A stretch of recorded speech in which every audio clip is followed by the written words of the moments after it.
Hi, how are you? We are live. I think so. I can't see comments. Abby, can we hear you?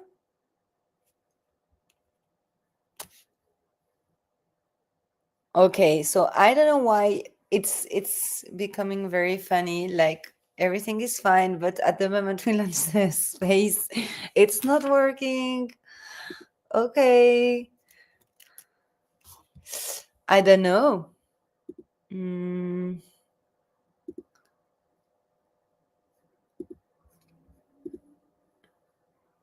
you seems to be. Uh, you should be, or it's me. Okay, so Sid is confirming that we can't hear you anymore. So I don't know what happened, Abby. Uh, I don't know what to do. Can you go out and come back, please? Yeah. So hi everyone. It's gonna be a live session with Abigail, and as always, we are starting with issues like 2 minutes before we could totally hear us, and now it's like this.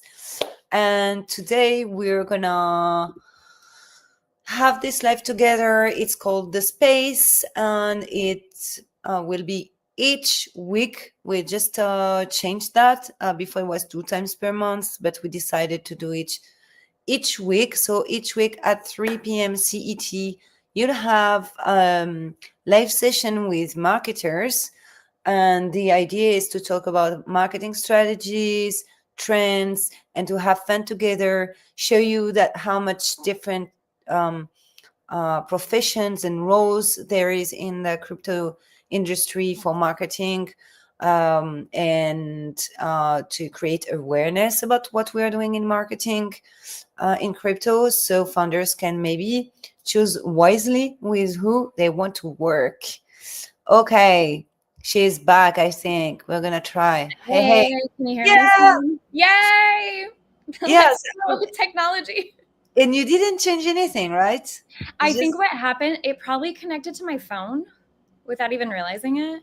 Because you know how sometimes StreamYard or Restream will have you take your phone mic instead of your laptop mic? So oh, I don't know. That's my. I didn't even look. I didn't even check, but that's my guess as to what happened. So anyway, okay. So that's we're perfect. back. We're back. Yeah, we're back. I like the Okay, weather. that's perfect. So Sid is talking with us in the studio chat, but I didn't see any comments from someone in the live session, like in the broadcast. So I hope some people can hear us. Maybe Krishna or someone from the team could say hi just from Twitter or any other place. Yeah, everything is working. Thank you, Sydney. So cool. So maybe we can start right away, because we're Yeah. going to introduce you little by little during this whole session. And I think that's more interesting than having a presentation of 1 minute at the beginning. Like, let's start. Yeah. Let's go. I have to add you here. I'm So glad we finally found time for this. This is exciting. yeah, I'm happy about that. So now I'm supposed to be able to change slides, and we're gonna try. 1, 2, 3. Yes, we have it. It's working. So during the space, we have kind of a ritual. It's who is the best reply guy. And so Sydney is gonna share with the Crypto Taboos account. I think I don't exactly know how. One post that we have targeted and that could be interested to comment, and everyone can take part to this and put a reply, a good comment, and there is one person who will be selected at the end by myself with a totally arbitrary point of view very biased on who has done the best reply. Last week it was Flavio, with a strong hesitation with Vittoria, but we chose Flavio last moment. Like, I was almost celebrating that it was Vittoria, and I changed my mind at the last moment because Flavio's one was better. I'm sorry. And we said that we will offer things, but for the moment we don't know what. So with time in the community, we will see what we can give to yeah, to thank this person who did a very good reply. And you will have reminders during the session, and I'm going to share also with you the exact post that you will have to reply. Let's go. We are going to talk today about how to create a marketing strategy. And like, usually here it's the tier list. So we are making people doing a tier list. So Sydney has prepared a very good tier list about like what's the most important, what's the less important. But you came with a lot of insights because you are a professional marketer in crypto, and so you have already a method and some things to share with us about how to create this marketing strategy. So we changed the plan because I think it's more interesting. And so if you want, Abby, we can like get in right now and look at what you have to share with us. Maybe not all of it, and we can like, you can come back another session and give us your expertise. Yeah, that sounds good. There's a lot here, so I definitely think that maybe doing a follow-up session at some point could be good. Let me go ahead and start sharing. Let me know if you can see this. I think I added it to the stream. There we go. Well, Yes. this Okay. is So evil plan that marketing. evil Yeah. marketing plan. I mean, maybe. Who knows? So there's quite a bit here. And I guess I would just add that I'm still kind of working on this and fleshing it out. A little bit of context into what this is and how this works. So basically, I have been following someone named Emily Kramer for the last few years. She's a really famous marketer, more in the like B2B, like traditional like marketing space. She led marketing teams at like Asana, Carta, like several successful large startups. And she basically has created a whole framework called MKT1 to help marketers get like frameworks and like tools to be able to market effectively. And so over the last few months, I've been like studying a lot of her content and then trying to figure out how to apply it to a variety of other sectors, especially crypto. To me, that's beneficial for a couple of reasons. I think there's not a lot of like training for marketers who are crypto native to learn a lot of this stuff, because often like you get into crypto, you're pretty young, you have a lot of energy, and these protocols are like, okay, go to conferences and tweet and do community, but like no one really teaches you like what is like the most valuable and what you should scale. So I think that was kind of part of it. And then also another part that I'm thinking a lot about is that the market is just changing. Like, there is a lot more institutional interest now in crypto, and similarly, a lot of crypto companies want to reach out to like institutions and fintechs. And so marketing strategies are evolving with that. I also think, just in terms of like the regulatory landscape, like policy has changed quite a bit. And so this is now more possible for companies to do. And I also think the tech is finally ready. I think for a long time, like we were kind of building, at least in the crypto native, more infrastructure spaces, we were kind of building towards this vision. And now I think we're kind of in a place where a lot of innovation has happened, and tech is actually more ready to serve as like the rails for the future of finance. So anyways, that's a lot, but that was kind of what was motivating me. And I was like, there needs to be more of a framework to help people think through strategically how to build out a marketing approach.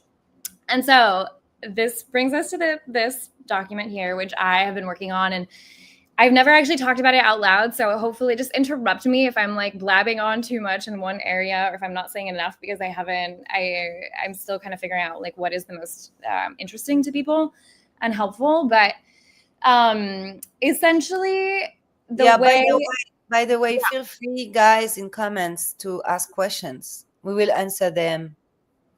Yeah, definitely. If anyone has any questions, just send them in the chat. So the way that I approach a marketing strategy is that I kind of look at it in 3 buckets, which you see here. There is a product marketing approach, and then there's your marketing advantages, and then the last one is your go-to-market motion. So with your, and this could actually be renamed, because I mean it's named product marketing, but it's essentially just everything that is your product, the ecosystem, your competitors, like your audience, who you're speaking to, all of that. The second one is your marketing advantages. So every company has a series of unique advantages. They can either be product led, like maybe you're building something that's just that much better than your competitors. And so the switch becomes more a matter of just showing your audience that your product is better than your competitors. Or it's ecosystem driven, meaning you have a lot of like interesting partners that you can leverage.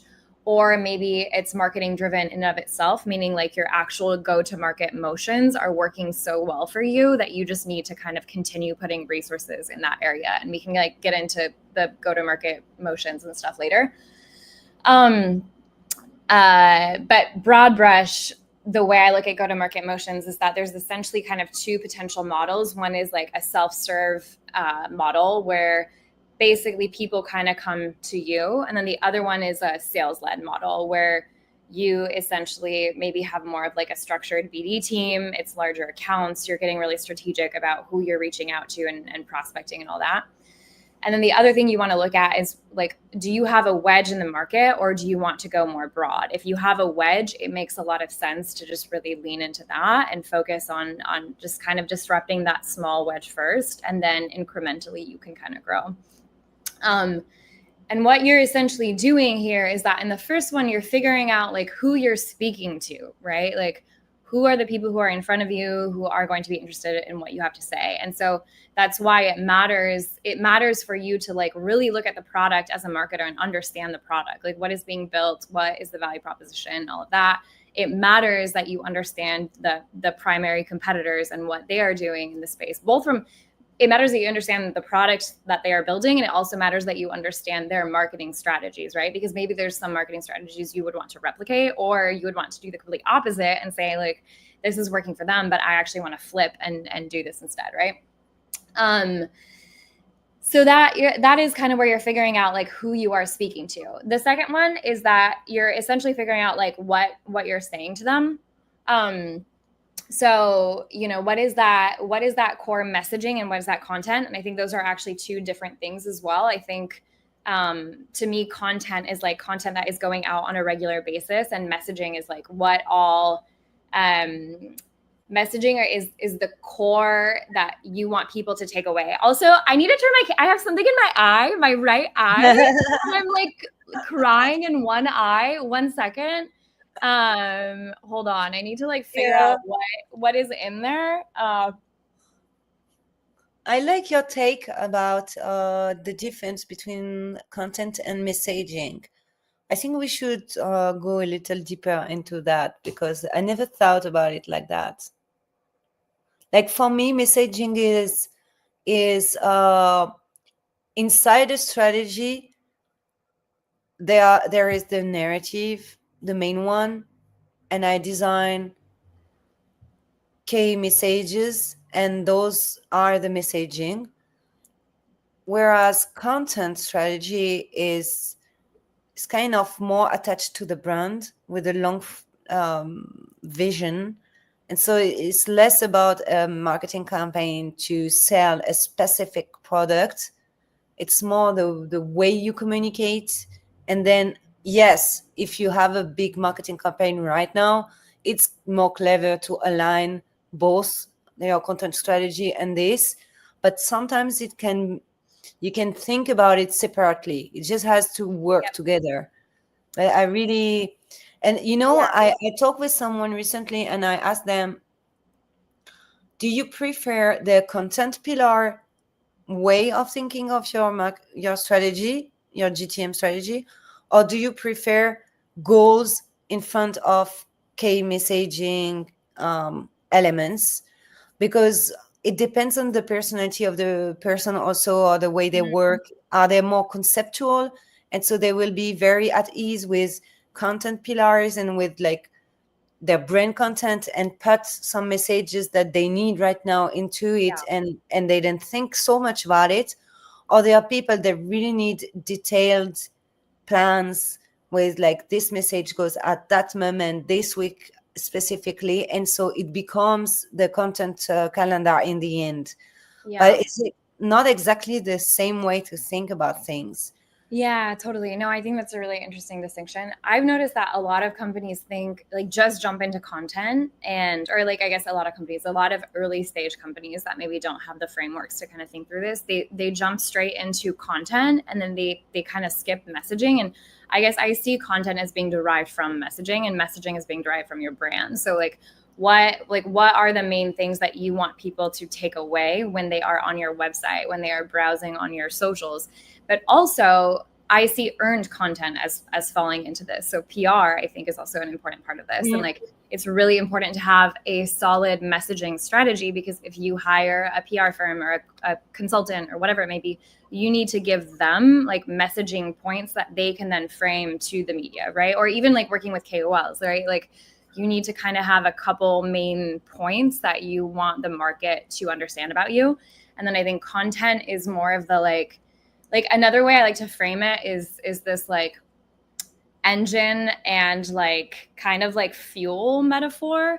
I see like channels, segmentation, automation, all of that in your go-to-market motion. That's your engine. That's what keeps everything running. But into that engine, you need to constantly be adding fuel or you're not going to get anywhere. And to me, content is like, that's fuel, right? That's okay. We're adding all of this in there. This is where we're going. Like, you know, so I think a classic mistake that a lot of early stage companies make is that they just jump into like, we have to have content everywhere. And yes, like you need to capture attention, but you also need to be thinking through, like, I think it makes sense maybe every quarter to take time and think through what are the key messages that you want people to take away when they are on your website, when they are browsing all of your content.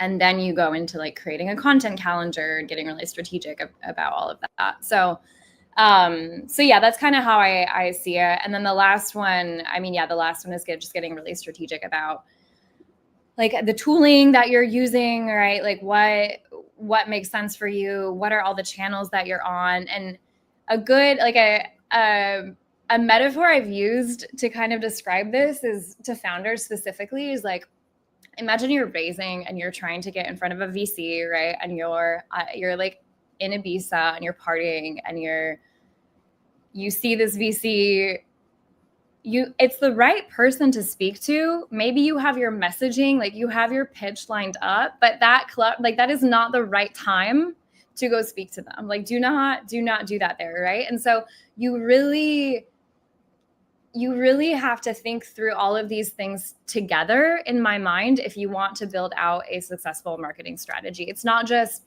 the right audience and saying the right thing, it's also doing it on the right channels, right? And like that means I think in crypto getting really strategic about, crypto native channels. If you are trying to branch outside of crypto, and a lot of companies these days are, specifically if they're DeFi companies and they're trying to reach out to like TradFi spaces, they need to get more strategic also about expanding their channels. And so that's kind of the little overall framework. And then I've broken it down basically. So each of these sections, there's a series of documents that you can work through to fill out information about your audience, your competitors. And essentially it's the kind of thing that you really need to fill out also in tandem with a marketer, because they are also adding in information about marketing strategies that like your competitors have and providing their own their own take and stuff on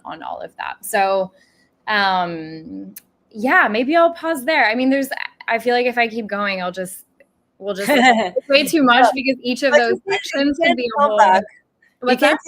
You can come back whenever you want to do a 10 minute Yeah. mini lesson about this. Yeah, That's totally. like we plan to do this live every week. It Oh, was cool. supposed to be two weeks, two Thursday per month, Mhm. but because it's always difficult to communicate about, it's not this week but the next one, Yeah. blah blah blah, and because I want to invite like everyone, I decided that we will do it each week. Yeah. And so if you want to come whenever you want, and you can Yeah. just yeah, I Yeah, think totally. it's quite interesting. um More than for example, I am following one founder, and this person wants to do like to follow the marketing methods themselves, without like an agency or a Mm, consultant, and it's very slow.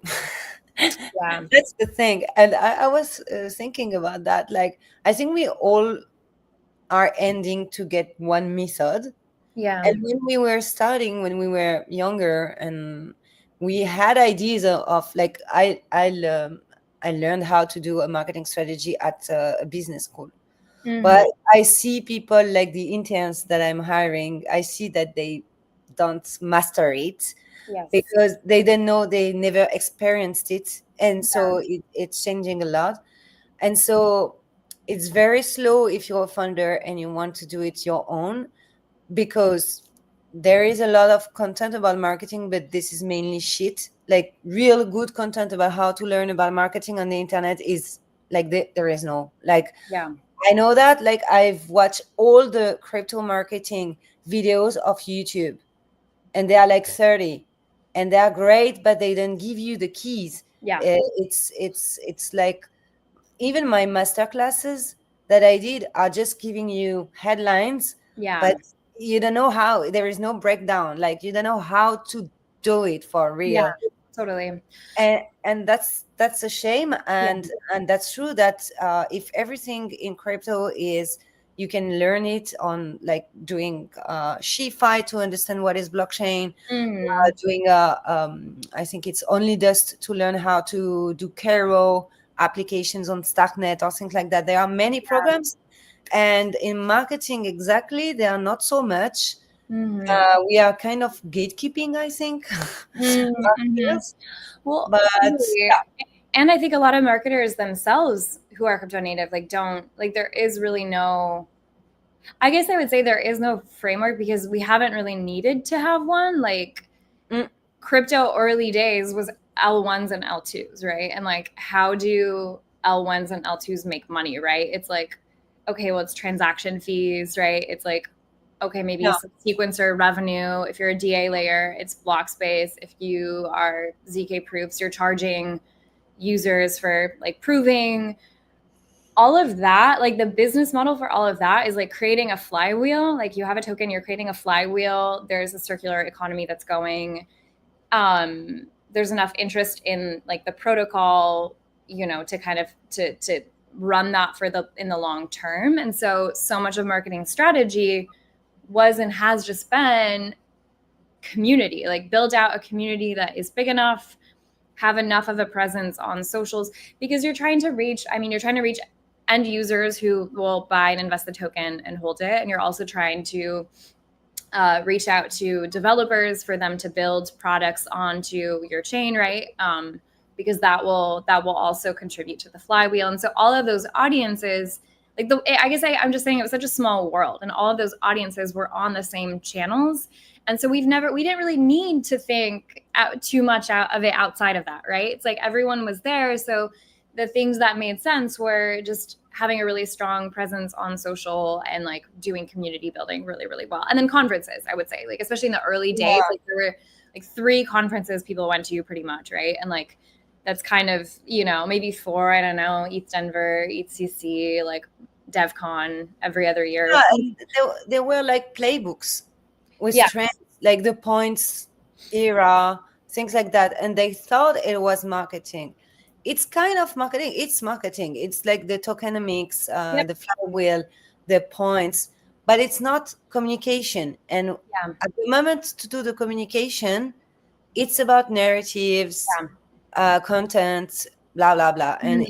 in Yep, general, that was missing. Like yeah. only the big ones could afford this. Mhm. Yeah, um, and this is like communications is not so easy to do, and it's like it can very quickly feel like empty or bullshit. yeah. And they did that. Clearly they Mhm. did point system with flywheel attracting a lot of people with bad narratives, Yeah, and at the end the cost is that people are not staying. yeah, yeah, So yeah, totally. and this is now changing, I think. And Yeah, also regarding the content, we can see that it's true that there are trends, but it's more and more difficult to spot them because it's like the B2C ones are not doing the same thing than the B2B ones now. It's kind of understood, and mhm. that's great. I'm happy about that.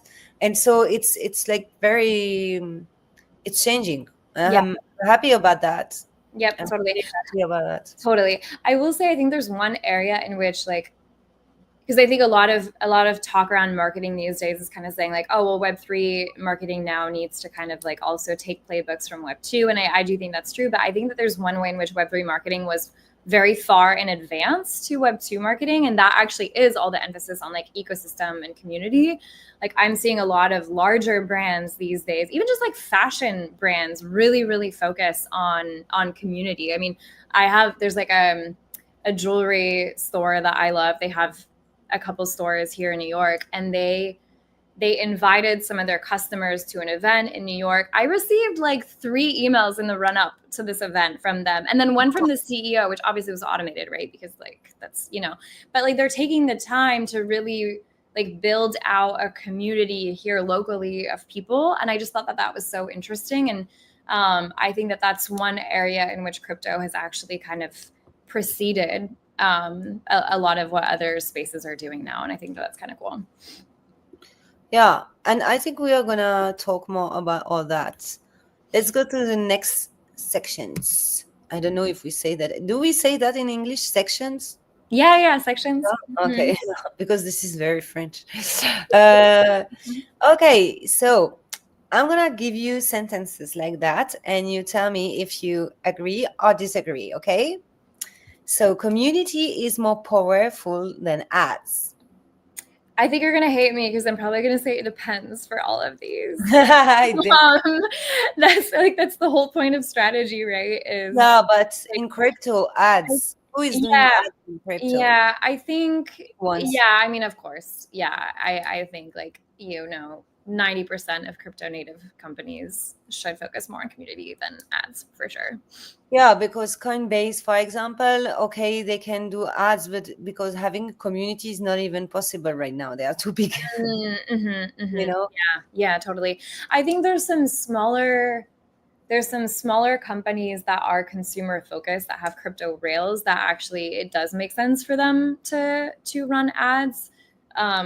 I was talking to one recently that essentially is building out like a payment processor system for freelancers to be able to get paid instantly. Like they open up essentially a bank account on the back end and then transfer instantly crypto, like between the person who's it's mostly for workers, so it's like between the contractor and the employee.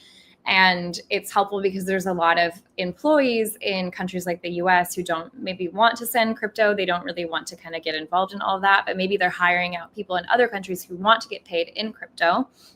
And so they essentially just open up an account with this platform, and it creates like all they're doing is sending USD, but then the account sends USDC to the other person. So I'm probably like butchering the description of it, but for something like that, there's a specific end user, and they want to kind of target people who are freelancers, contractors working in international markets. Like maybe ads make some sense. I think a lot of like partnerships Yeah, in work would make B2B. sense. In Um, B2B, in B2B like this, if it's not B2B2C, if it's just B2B, pushing an ad on LinkedIn can be very efficient. Yeah. So I don't know. I think it depends on, it just completely depends on who you're trying to reach. And But if also, you are like an L1, yes, community, of course. I'd say sometimes paid media like ads can help a lot. Campaign, like Mhm. if you've done it all perfectly in the earn aspect, like Yeah. having like leveraging your network, sending a good PR, Yep. leveraging your community, the KOLs that you are already talking with. And so if you push an ad at that moment, even an X ad, and that it's like really in Yeah. this campaign, I think it can work also. Yeah, totally. I actually think more crypto companies should start doing ads depending on what exactly they're building. But I think something that makes an ad work also is making sure you have enough educational content so that then when you are like if you are running an ad and it's for a large scale, like it would be the starting broad, right, in the GTM strategy versus like the wedge. If you're reaching out to a really wide audience and you're funneling them in, a lot of them are going to have questions about your product, about how it works, maybe even just about crypto in general. And so making sure you have really good educational content, I think, is something that you would want to line up before you focus on. Yeah. Yeah, Yeah. and then you need a good product also, because if you pay for ads and then they come and it's Yes. horrible. Oh. Right, for sure. Yes, I mean, and I think that's also part of the strategy is like, well, what exactly are you building, right? Because you could just launch a token and rug everyone within a year, and that is, you can build up a community. That is a strategy, right? But like, yes, you're not running ads if that's what you're doing. So You can not condone that behavior, but here is one very bad take about crypto. Most Web3 marketing is just hype with no strategy. Do you agree or disagree? I agree. Yeah. Yeah. Yes, I mean, I agree. Or it's just that the strategy isn't what people normally think of when they think of strategy. So to kind of, I guess, play devil's advocate, because if you are, you're building in the infrastructure space, or even maybe back in the like day when DAOs were a thing, or like the NFT wave and all of that, like they all just like community was the most important thing for all of those waves of crypto innovation. And so I think if community is like your main vertical that you're focusing on, right, that means it's kind of the same playbook. It's like, okay, well, we want to do events. We want to make it look like we have an attractive community, right? And like, what does that look like? Like, I think companies got really creative with that. There's all sorts of things you can do to like lure people into a community. So maybe it's more just that it's not strategy, and that it's not something that people are like, what's the funnel, and like, how do we move people, like what's the customer acquisition cost? Like there was none of that, but it was still like, okay, well, we need people to come into this ecosystem. What's the best way to do that? Like, we're going to make it look like our ecosystem is really cool, and like there's a lot of things happening here, and like the people who are in it are really cool. Like, that actually is strategy. It's just a completely different playbook, right? Yeah. And Um, maybe sometimes also they think that they have a strategy and they have only tactics, and yes, that's a actually, beginning. yes. It's a beginning, but that's not a strategy. That's actually the perfect way to frame it. Yes, I would agree. I think a lot of it is maybe, you know, like people are thinking strategically through tactics, but there's no overall encompassing strategy. Mm. Yeah. Marketing should always be done in-house, not outsourced. I mean, I think you and I both would have to disagree with this, Yeah. or we would Not never. in our, like, Sydney, please. It's not our interest to put this question here. Yeah, right. We You're have like, to wait a answer minute. outsourced. I think there's just different things that, like, if you have, if you're building out a marketing team, like there's just different things that you would want your in-house versus your, like, if And you're you can bringing on external expertise, yes, like they might have more specific expertise in an area that your team doesn't have. That makes sense. I mean, You that's like can a lot you of, I can think, what you combine. have to. You Yes, can exactly. combine. Exactly. And then I really think, like, I have one take on that. I really think that having it all outsourced is not a great idea, because you need at least someone from the founding team, Yes. at least one founder who understands little about marketing Yes. to Yes. validate things. Because if it's totally outsourced, yeah, you will not have results, I think. And also maybe as a founder, you will not be motivated to follow what this fucking marketing agency is telling you to do, you know. So maybe having one person making the connection, it can be an expert of this. Like I did that for usual. At first I was just paid as someone external, but who knows very well the founders and the project, so I could make the link between the agency and them. So I Yeah. was like not in-house, not outsourced. I was like Yeah. in the Totally. middle. Yeah. And I think at least you need someone like this, or it will, like, you will not understand what the marketing agency is doing and throw money Yeah. at the Yeah. window. And yeah. Yep. I think a really good example of this is there's a lot of agencies these days that specialize in content, but that's AI, either AI produced or AI sourced. And essentially the promise that they make to their clients is, we can create you like more content, it's targeted content to your users, and it's content that focuses on your own interest areas. And so it's essentially it's a time cost, right, for the customer. It's like, I don't really need to create all this content anymore. You can create it for me. And I think what often happens is that they still end up missing that in between person who's sitting in house, who understands the messaging and why, like, they understand the strategy of why do we want this founder to be putting out all of this content on their personal LinkedIn? What are the key messages that they need to be taking away? Like, you still need a steward, if that makes sense, of the messaging itself.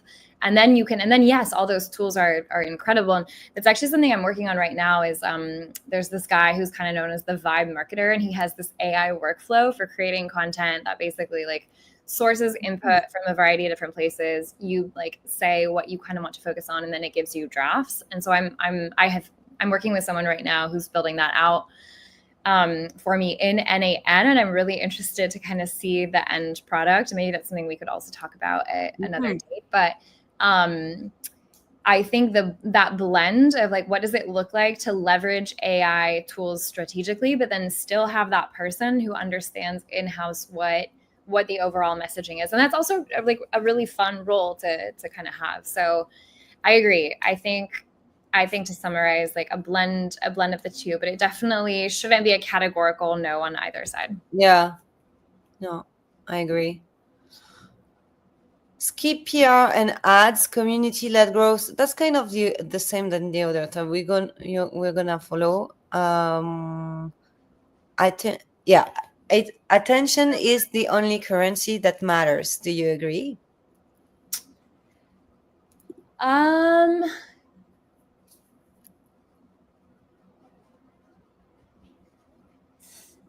no, but with I liked it. I I just mean, it's hard because attention is so key to almost everything, I think.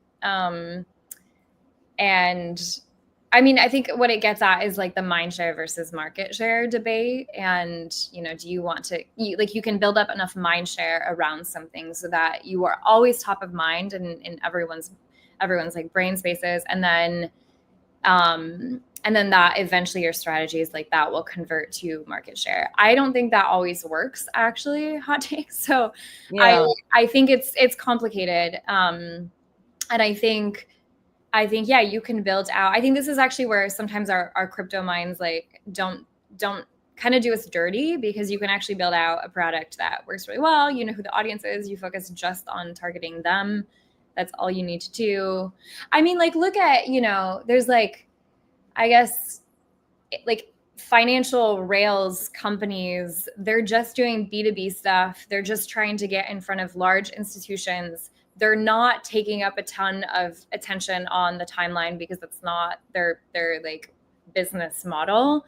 But they are like, they're going to like fidelity events in New York City, and they're going like, it's just a completely different, it's attention, but in the right way. So maybe actually I do agree. Like attention always matters, but it's funneling it in the right spaces. And I guess large scale attention, if we mean, oh, this company has 300,000 followers on Twitter, that isn't the only thing that matters.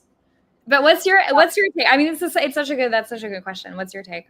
Yeah, it's just that with attention we can understand that it's, yeah, I when I hear this the first time I think about like meme coins, because this is what they try to do. Yeah. And also strategies like Monad, Chain.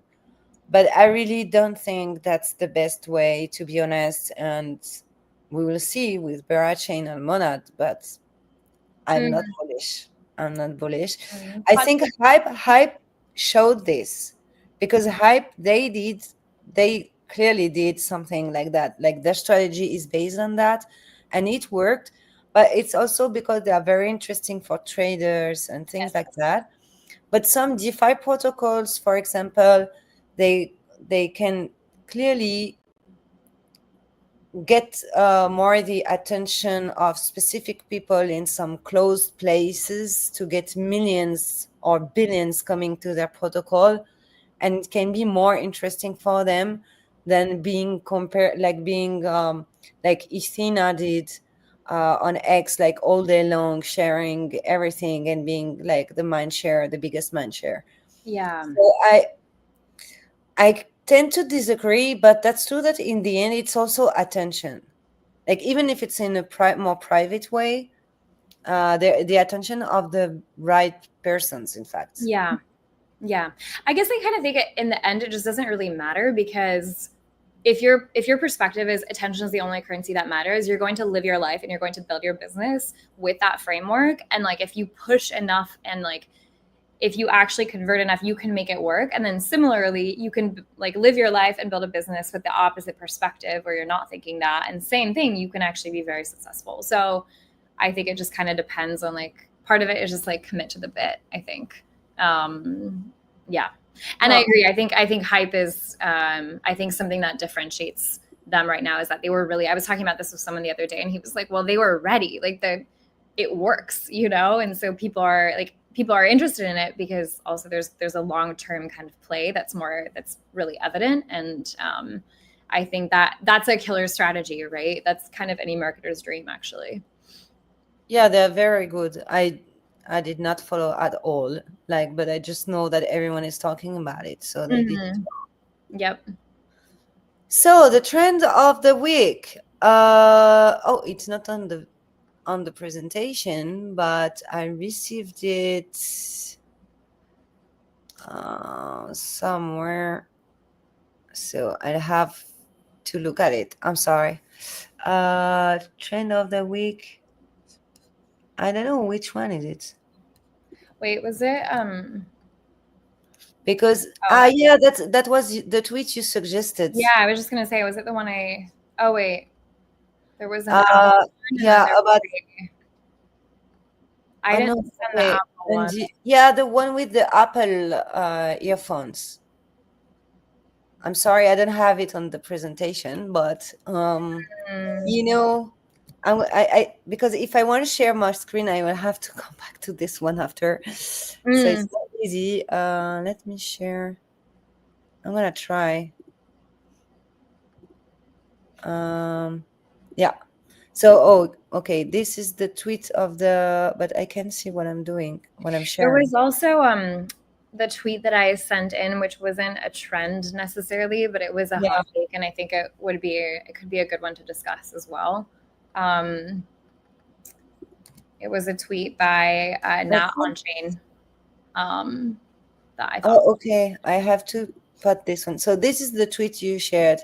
Yes. As the tweet of the week. What did you like in it?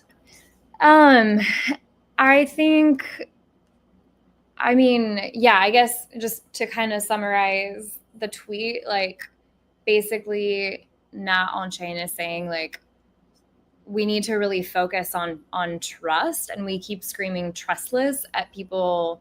Like that sentence in the middle I think is strong. Like, yet we keep screaming trustless at people who just want something that makes them more money than the banks they already trust. And I think this tweet hits on like the mindset difference between crypto native people and like the rest of the world who, yes, they just want they just want to make more money because life is hard and things are expensive and inflation is crazy, and they also just want to know that they're not going to lose the money they already have, and so they need to trust you.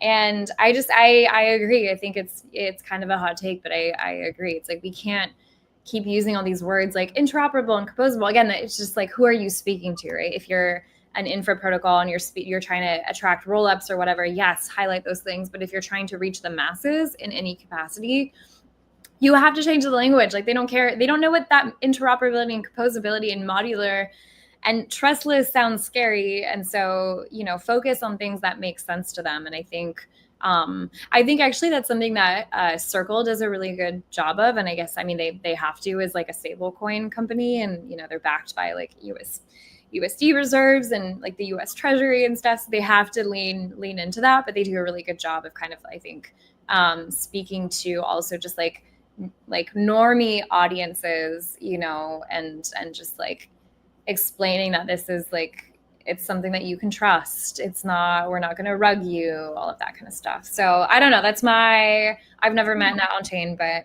great tweet.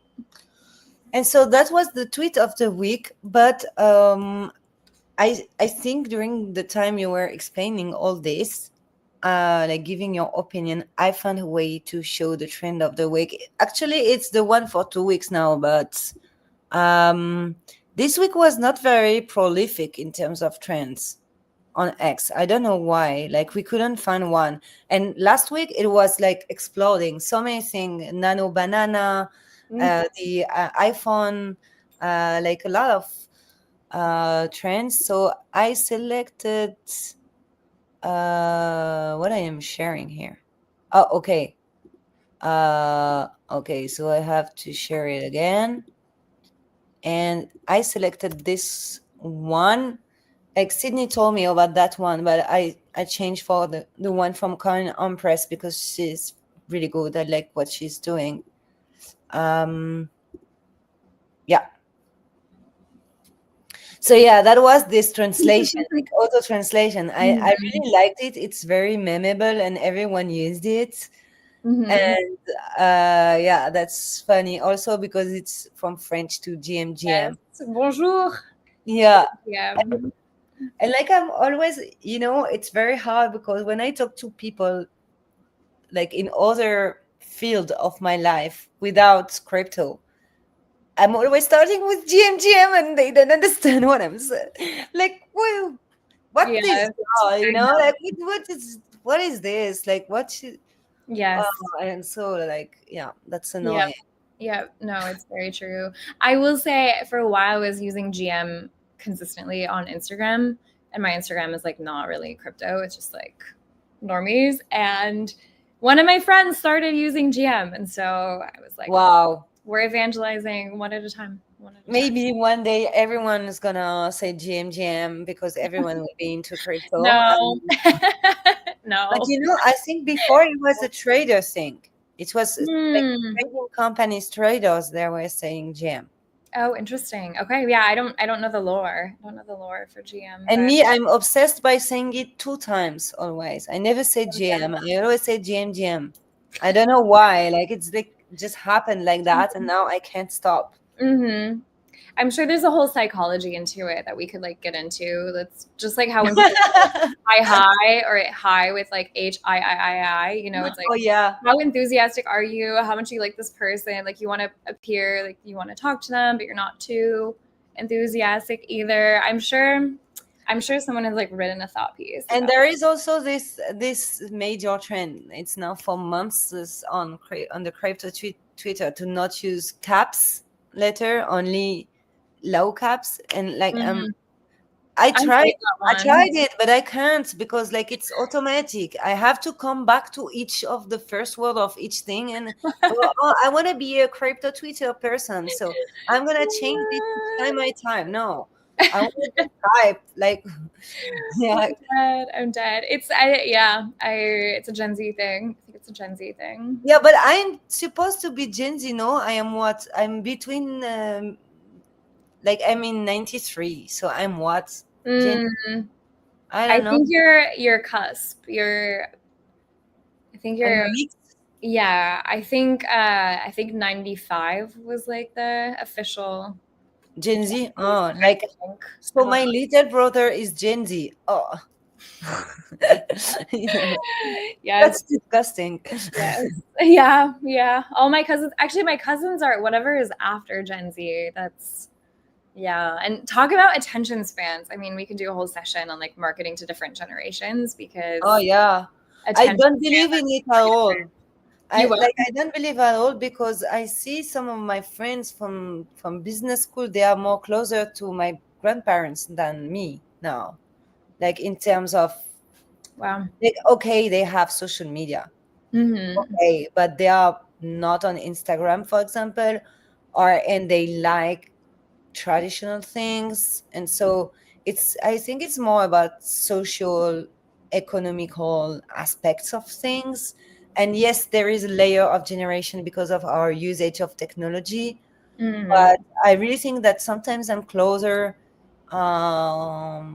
to people in other countries or not of my age, Yeah. and yeah, it's more Yep. complicated. Yep. But I can see that on my socials statistics that I have like really like it's 70% some in some social media Hmm. that I have 25 to 35 aged people. So Hmm. exactly my generation, Yeah. not before and not after, like Hmm. really the major part. Yeah. So, yeah, but that's they are not my friends from my past Yes. environment. Yeah, totally. Yeah. Yeah, That's I think I was talking about this with my cousins recently because they were saying so they just graduated from college. They're like 22 and they were talking about people who are like 18, 19, so starting college in the United States, and they were essentially saying they are of a different generation. And I thought that was so interesting because we used to kind of classify generations in like 8, 10 year chunks. And now I think it's tied to the pace of evolution of technology. And so as technology evolves faster and faster, there's like whole generations that feel bonded because they experienced the first time something came out together or whatever. And I think the same is true for like whenever you first started using the internet, like I know people who are younger, I'm similar to you, like kind of cusping between the two, but people who are younger than me and they just were on the internet really, really young. They were like 6 years old and like browsing the web. And so we have similar references, you know, and it's just interesting because I think there is such a thing as like your technological age. And because you're impacted at like the same rate as other Mhm. people would be as they discover things. So it's something that I'm really curious about actually is yeah, like marketing to those generations and what it looks like to kind of do it in a way that makes sense and that is like sticky. And more like you see when we are doing our personas to define our marketing strategies and targets, and like starting with targets, it's very it would be very odd to use the age right now for crypto assets. I would rather ask myself like their lifestyle or maybe their beliefs, Mm-hmm. like more political things, and or where they hang out, like is it on Mm, X or is it more on LinkedIn. yes. Like I would Yeah. think it's really more than, but also because I think we are quite all the same age. Like I don't think I'm an exception. I think Yeah. it's mostly 25 to 35, and then a few people after, a few people before, but mostly like that's crazy how media are presenting the crypto industry like a young thing, like so young, like he's 13 years old and he's like this is not representing the reality. People are more like in their 30 years old, and that's why we see old people being pregnant and marrying now. It's more the, oh, you married, by the way. Yeah, that's true. Congrats. As old people. Yeah, no, I mean, I think that that's so true, and I think there's a lot more variety, I guess, than like when you just, if you don't know a lot about crypto and all you know is you see a headline and it's like 12-year-old becomes a millionaire off of like meme coins, you have a certain perception of the industry. I do think it is a very young industry though, at large. Like I Yeah, will it say, is. it hands down It's is a very young industry. I don't think most people can keep up the pace of it as they get old. Like it's truly just, it's just a lot. Like if you're really truly in the trenches in crypto and you're going to conferences and you have a job and you have like 3 other side gigs because everyone in the space is like crazy. It's just a lot. I think it's hard to kind of do it in the long term without burning out. So talking about conferences, I don't know if you know, but Crypto Taboo is kind of pivoting. We're stopping the social media management things. Like, I'm still doing it and I will still do some advisoring and things like that. But we're gonna like mostly focus on organizing side events, all the team for months. And so I had to ask that, and what, like, which of the conferences do you prefer in terms of their marketing, like the way they, like, not only the visual aspect of it, because personally I don't like any of them, but more about like how they create the bond with people to convince them to attend, because there is a lot of competition right now. That's a great question. I honestly have not spent a lot of time looking at Token 2049 and Korea Blockchain Week because I'm just not going. So I didn't spend a lot of time looking. A trip to Asia wasn't in the cards for me this year, but Dev Connect, though, I do like their marketing. I think it's a little bit more like regen kind of focused. It's a little bit more, I'd say, almost like adjacent to like old school Gitcoin marketing. Like, this is the future we're building, and like decentralized communities, and we're gonna live off the grid. Like, it kind of had that vibe to it, and I think still does. And I think it's a conference that mostly attracts people who've been in the space for a really long time and people who are really Yeah. motivated by the early years values of crypto. And so like decentralization, creating an alternative financial system to the one that exists, and la-di-da. So I think the marketing is kind of downstream from a lot of those values. And I think it's good. So I mean, I guess just by default, that would be my favorite because it's actually the only one I've ever been to. Yeah, you like their positioning also. You like their Yes, I think positioning. it's exactly. I think that they do a good job of like they know who they're reaching out to, and I think Token and Korea Blockchain Week have like a slightly different audience. Yeah, Um, yeah, maybe, yeah. I yeah. don't know. Like, I went to Token in Dubai and I hated it because it was not possible to go there because of the Oh, it storm. was the storms. Yes, that's Yeah. right. Yeah, I saw the videos. Yes, And that was we have Kelly. Kelly is going to Korea Blockchain Week and Token 2049 Singapore. So if you want to meet someone from the team and you are there, just yeah. send a DM. And Dev Connect, we will not be there, but we have our partners, Lead Collective.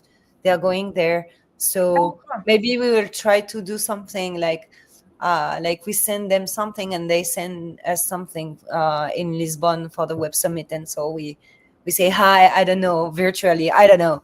But Cool. Yeah. anyway, so if you want to meet the Lead Collective team, they are very nice design graphic studio, branding more generally. Yes, Branding I think studio. they reached out. Actually, I need to follow up with them. I would love to. I would love to Yeah, chat. Cecilia is amazing. I really like, and we are doing a very good partnership. I'm so happy about that. Are they redoing your branding right now? Because I Yeah, saw. yeah, yeah. Okay, cool. It's good. Because of the pivot. So everything you see now will not stay. Like, it's temporary. All Hmm. our design are temporary. Yeah. And thank you, by the way, Sydney, to do all those slides and take the time to put it together and put pink everywhere. So yeah, I don't know what is this, Sydney. So if you want to explain me in the private chat, I'm gonna be able to do it.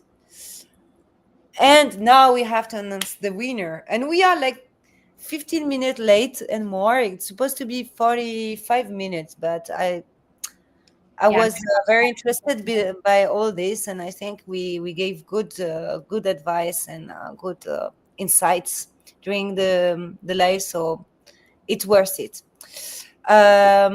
Um, the best reply, guys. So I have to choose how I am supposed to find it. Okay. Yeah. What was the tweet? I don't think I caught the tweet that Yeah, she find sent you. it on here. Sydney, can you please send me the link of the tweet in the private chat, please? It's your last seconds to take part to this amazing competition where you're not gonna win anything except our respect, and that's very important, you know. So, Hard to earn. Hard to earn. Lead Collective is saying yes. Uh, Yeah, I will please, get in touch. Sydney.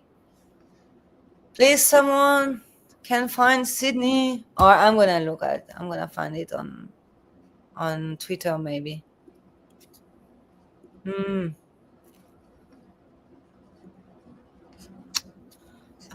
Crypto taboo. Okay. How I'm supposed to find it? Um. It's under. Okay, it's under Sydney the Kid. Okay, okay. I got it. I got it. Nice. So this I'm gonna share my screen.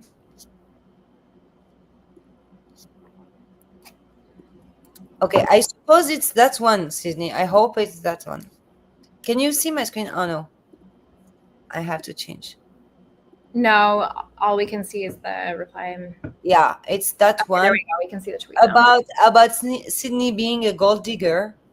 So no, I'm sorry. That's very wrong and not good.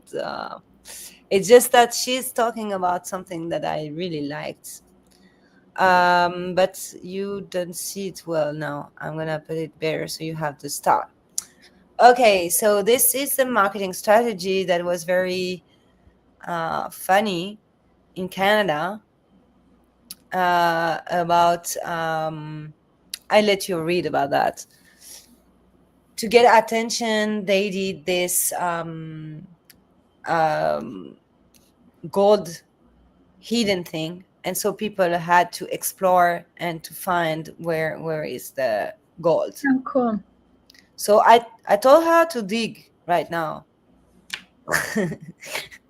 But she preferred to be a head of marketing at Crypto Taboo. Finally, she decided. So we have Krishna, of course, Let's Collective, the Penguin. I'm on in. Let's go digging. I think it's Lit Collective who is winning because Mm, Pudgy Penguin is always a good reply. You know, yes, I agree. it's straight Yep. to the point. I agree.